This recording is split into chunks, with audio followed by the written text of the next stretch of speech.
السلام عليكم ورحمة الله وبركاته. حبايبنا عاملين ايه؟ النهاردة هنبدأ مع بعض بالفطار. هنعمل بقى الطعمية وهنعمل بدنجان بطريقة جميلة و... وقطعت بطاطس، هنقلي برضه بطاطس. الفطار جميل، تابعوا الخطوات وهيعجبكم. خلاص كده حطيت البطاطس في الزيت، وهحط بقى نعمل الفول. يعني الفول بيحب الزيت شوية كده، كترت شوية زيت. وهحط حتة تومة صغيرة، مش هكتر. وهقطع طماطم على ايدي كده، مش هخلطها. هنقطعها بقى تكون مستوية، انا منقيها مستوية كده، عمر جابها لي مستوية. جاب لي بقى بدنجان، وجاب لي طماطم، وجاب لي فلفل، وجاب لي عجينة وفول. احنا كنا يوم الجمعة امبارح. الجمعة لازم اجازة كده، ولازم يعني نعمل فطار كويس. هحط بقى الطماطم على التوم. اللي بيحب الفول بالثوم، اللي ما بيحبش الثوم ممكن يقدح الزيت ويحط الطماطم على طول. حطيت بقى كمون وكزبرة بس كده، وحطيت ملح عشان الطماطم تنزل ميتها كده وتستوي كويس. وقطعت بقى قرنين فلفل حلوين كده كبار، وهسيبهم بقى واحط الفول. الفول بالطريقة دي جميلة، جميل جدا، وهيعجبكم لو جربتوا. لازم بقى نعمل الفول في البيت. كده بالطماطم ونحبشه كده، مش نجيبه من بره على طول نحطه. وعايزه اقول لكم كمان، هم ما بيحبوش يعني ادمس الفول، ما يحبوش ياكلوه. لازم فول المحل. طبعا دي حاجه مش كويسه، انا بحب اعمله في البيت. بس هم لازم فول المحل. طبعا يعني احنا ضامنين الفول تحت يعني. اللي ضامن الفول من حته كويسه ويجيبه نضيف، وبرده هرسه كده، مش فول محبب. ونعمله شايفين جماله، وحطيت عليه بقى ليمون. خلاص كده هسيبه بقى يغلي غلوتين كده، وهطفي عليه. هنعمل بقى دقة البدنجان. حطيت توم، وهحط الفلفل. دي اهم خطوة يا جماعة، الدقة دي جميلة جدا. اللي عارفها خلاص بيعملها، واللي مش عارفها يجربها بالطريقة دي خطيرة. واللي بيعملها من غير البصلاية فايته كتير. اهم حاجة البصلاية. هحط بقى التوابل، هحط كمون، وهحط كزبرة، وهحط ليمون، وهحط ملح وخل وطماطمتين. وحطيت توم والفلفل، وهحط بقى بصلايه صغيره جدا، مش سهله يعني. بس بتدي طعم جميل قوي للبدنجان. وهحط بقى الطماطم، وهنفرم بقى كويس.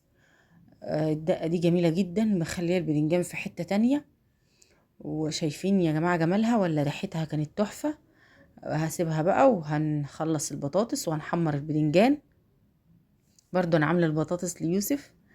آه انا عندي القلايه الهوائيه يا جماعه، بس انا كنت عيناها. هطلعها له لان كده كتير كل يوم تحمير بطاطس. لا، هنحمر له بقى في القلايه الهوائيه احسن من الزيت يعني.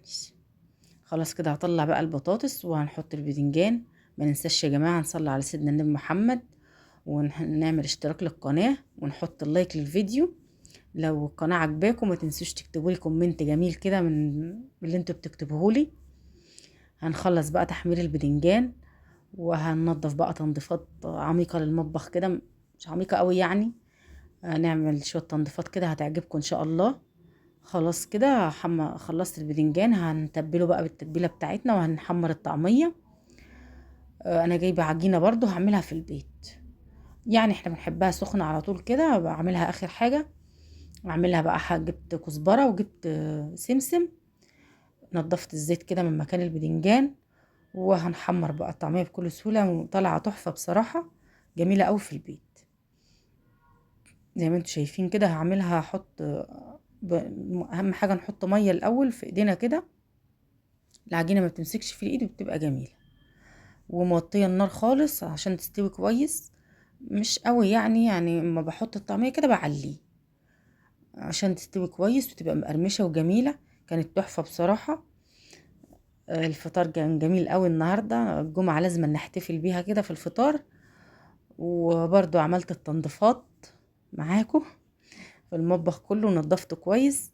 واللي فاض من الفطار اتغدوا بيه يعني، مش هكدب عليكم، ما قلت لهم مش هعمل اكل تاني. خلاص بقى كفايه عليكم كده. حمروا بطاطس تاني في القلاية الهوائية بقى بالليل وكلوا بقى.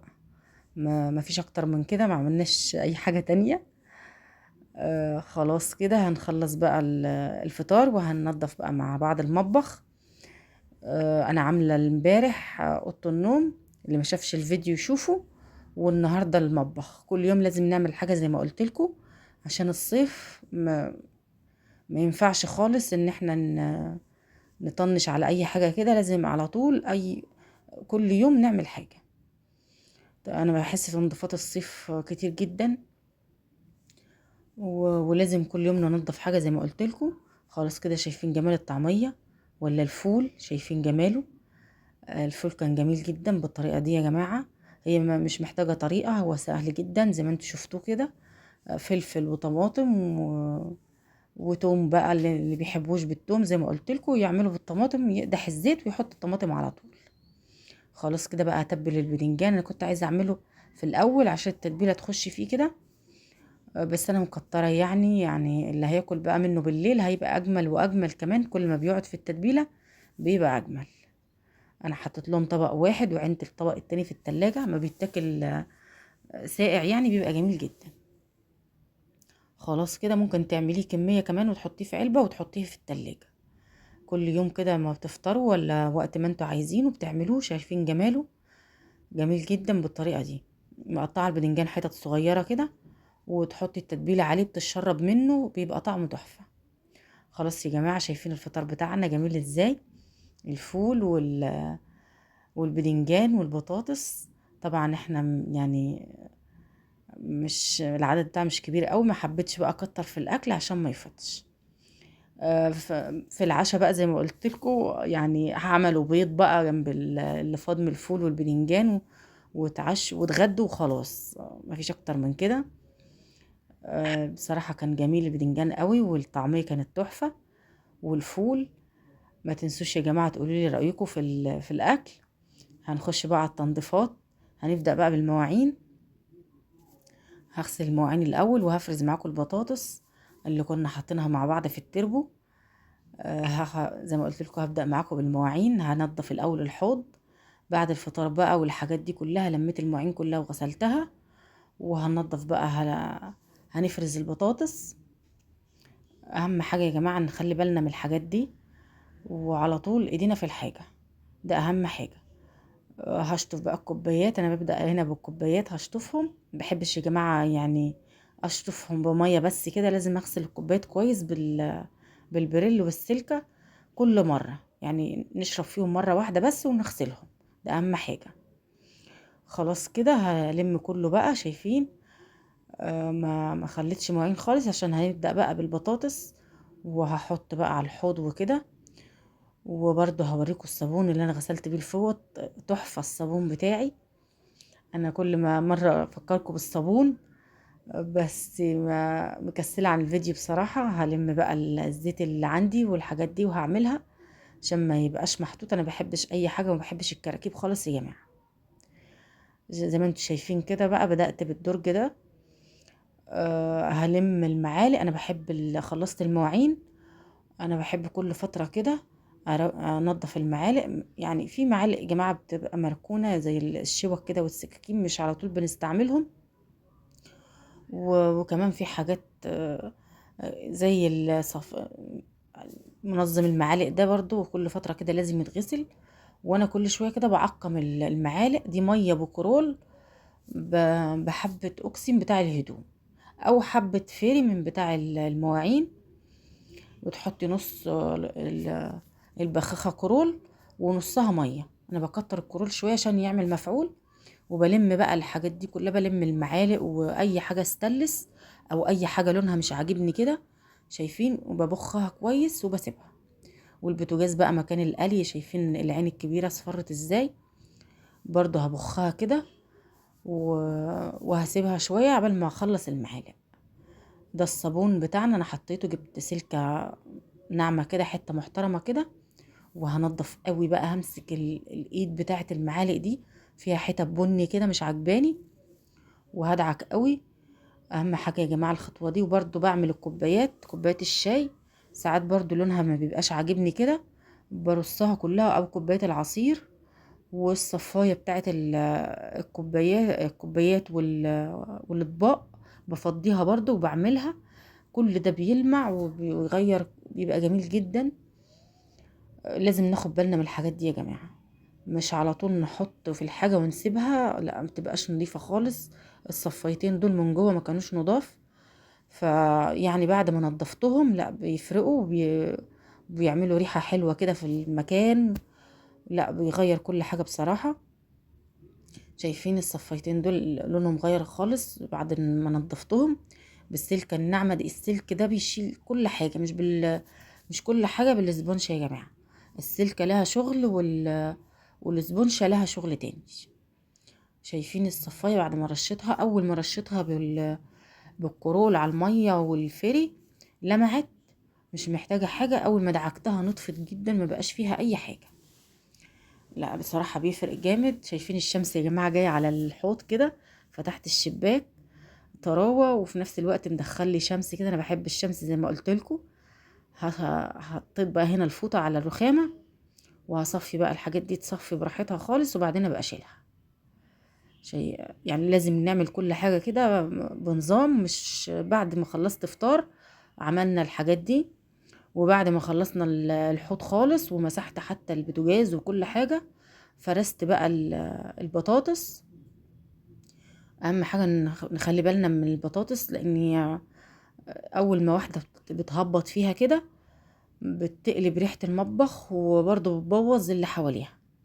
انا عاملاها معاكم من اسبوع كده، فخلاص حاسة بقى ان انا يعني قلقانة منها يعني، ففرستها. هي مش مطلعة حاجة بصراحة، البطاطس جميلة مش مطلعة حاجة، هتشوفوها معايا دلوقتي. شايفين يا جماعة المعالق فرق معاها جدا، وك... ويعني كده يبقى عقمناها، وفي نفس الوقت لمعت كده معايا وبان عليها النظافة.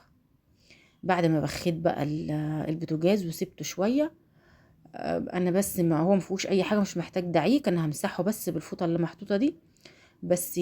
مكان الزيت، مكان ما حمرنا وعملنا الحتة دي مصفرة كده، هعملها بس وخلاص. وهمسح بقى بالفوطة الصغيرة دي. انا بخب الكرول زي ما قلت لكم والفيري، وبمسح بشطف الفوطة، وبمسح بقى زي ما انتم شايفين كده. هيبقى جميل معايا، مش مستاهل. انا كنت غسلاه برضو معاكم ومنضفاه وعلى طول بمسحه. كل ما ما احس ان هو عاوز يعني دعكة نضيفة كده، والحوامل بعملهم زي ما عملت معاكم قبل كده. همسحه بقى ونضفه، وهنفرز البطاطس، وهكنس الارضية، ونسيب بقى المطبخ نظيف. عشان كده ما عملت لهمش غدا بصراحة، بعد ما نضفت المطبخ التنظيفة الجامدة دي. وكان فاضل معايا فول وبدنجان. هم عملوا بقى بيض مقلي وكده وخلاص. قلت لهم كفاية كده النهاردة، بكرة بقى ان شاء الله نبقى نعمل غدا مظبوط بقى. شايفين بقى التربو، مكان ما حطيت البطاطس انا مخليه التربو ده مفتوح كده، ويعني قديم يعني عندي. بحط فيه البطاطس لما الجماعه بيجيبوها لي، ربنا يخليهم لي يا رب. خلاص كده شايفين بتعمل ازاي.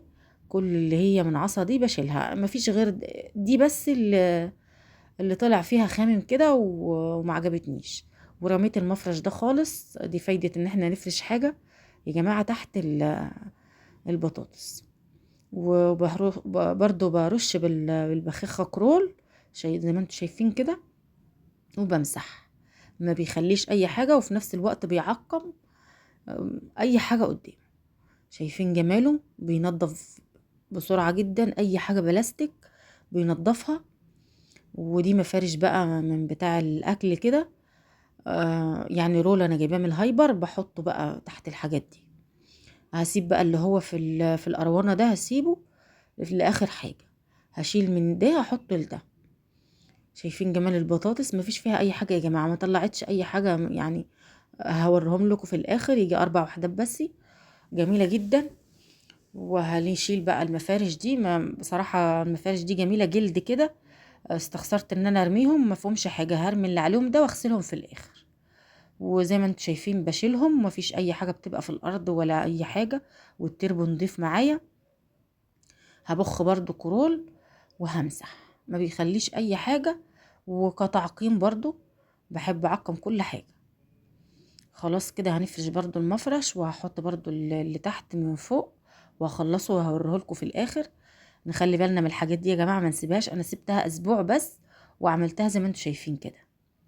وبرضو لو حسيت ان هي مطلعه اي ريحه او اي فيها حاجه تاني هعملها تاني، ما فيش مشكله، هتبقى سهله. وهشيل المفرش واحط غيره، ما فيش اي حاجه. ما فيش حاجه متعبه يا جماعه لما بنسيب الحاجه تبوظ، هي ده اللي بيتعب. انما لما بنعملها اول باول كده ونخلي بالنا منها، شايفين الجمال. وما فيش حاجه يعني مفيش حاجه في البطاطس، وطلع معايا جميله. هخلص بقى ده وهنغسل الحوض. وبرضو هغسل معاكم الفوط اللي انا مسحت بيها، طبعا مسحت بيها البوتاجاز، ومسحنا بيها التراب ده. طبعا الفوط بقت في حتة تانية خالص. شايفين ده اللي طلع من البطاطس، بس ده اللي طلعته. وهحطه في كيس كده عشان ما يعملش ريحة، وهنرميه في الزبالة. واللي برضو كان يعني نزل مية عليها والبطاطسية كده من عصا حاجة، بغسلها ومش هسيبها يا جماعة. يعني يا ريت لو فيها اي حاجة، لا اما تسيبيها تنشف من غير غسيل، لا اما لو هتغسليها تعمليها على طول. انا عشان هعملهم غسلتهم وحطيتهم بقى عندي، هعملهم دلوقتي. خلاص بقى كده غسلت المفارش. طبعا انا استخسرت ارميهم بصراحة، برضو بخيت كرول عليهم زي ما انتم شايفين كده، طلع فيهم اي حاجة وحشة، وهسيبهم ينشفوا ابقى احطهم بعدين. شايفين الجمال الفوق بقى. هتشوفوا الصابون بتاعي اول ما دعكت بيهم كده، ما مش هسيبهم طبعا كده، لازم هنضفهم لان يعملوا ريحة لو سبتهم.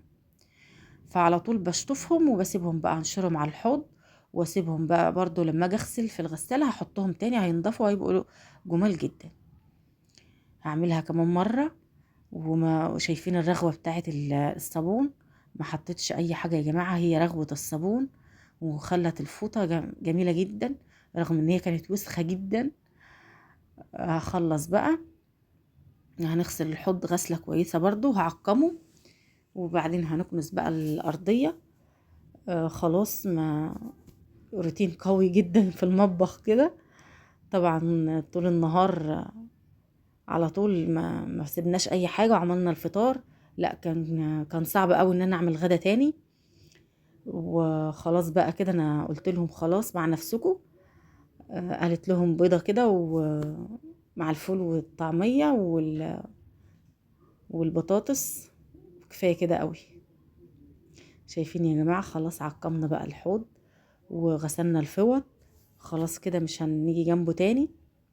والبطاطس كمان عملناها. اللي انا شلته ده يا جماعة الجبنة الحادقة، دي المش اللي انا عاملاه بالجبنة الحادقة، هبقى اوريه لكم برضو. بس انا حاطه فيها جبنة جديدة، مش عايزة افتح عليه دلوقتي. هنكنس بقى بالمكنسة. وبرضو شلت اي حاجة تحت الحوض كده ونضفته برضو، ومسحت من ورا كده. وهنكنس بقى. اهم حاجه الحته دي بحطها كده في الاول بعيد عن السجاده، عشان لو اي ميه نزلت ولا اتوسخت بشيلها، وبعيد عن السجاده. خلاص كده بقى، شايفين المعالق لسه ما نشفتش قوي. لا، ده تقريبا كده كانت نشفت بقى، انا بحركها بشوفها عشان ما احطهاش ويبقى فيها ميه. شايفين البوتاجاز كده خلاص، ما فيش احسن من كده نظافه. وخلاص كده كنت خلصت. دي كنت سبت المعالق شوية وبعدين جيت لها. شايفين يا جماعة لمعت ازاي؟ كل حاجة لمعت. والصفاية كمان. ودي الصفاية البلاستيك دي بحط فيها المعالق الصغيرة، ما بنعمل بيها شاي بياخدوا منها. وهنا المنظم بتاع المعالق، شايفين نظافته جميل ازاي؟ النظافة جميلة قوي يا جماعة، ما نكسلش واحنا واقفين نعمل. يعني انا عملت ده كله مع مع بعضه كده، ما المعالق ومع البطاطس وكل حاجة. ما احنا كده قاعدين مرتاحين بصراحة، بتبقى راحة نفسية. ما تكسليش وقومي اعملي زي ما انا عملت كده. ولو عجبكم ما تنسوش يا جماعة اللايك والاشتراك في القناة. وخلاص بقى هنا هنضف برضو الدرج بالمرة. من هنا لغاية العيد بقى هعمل كده درج درج كده يا جماعة، مش هكركب الدنيا على نفسي. خلاص كده انا خلصت من الدرج ده وعقمت كل حاجة فيه. وخلصنا كمان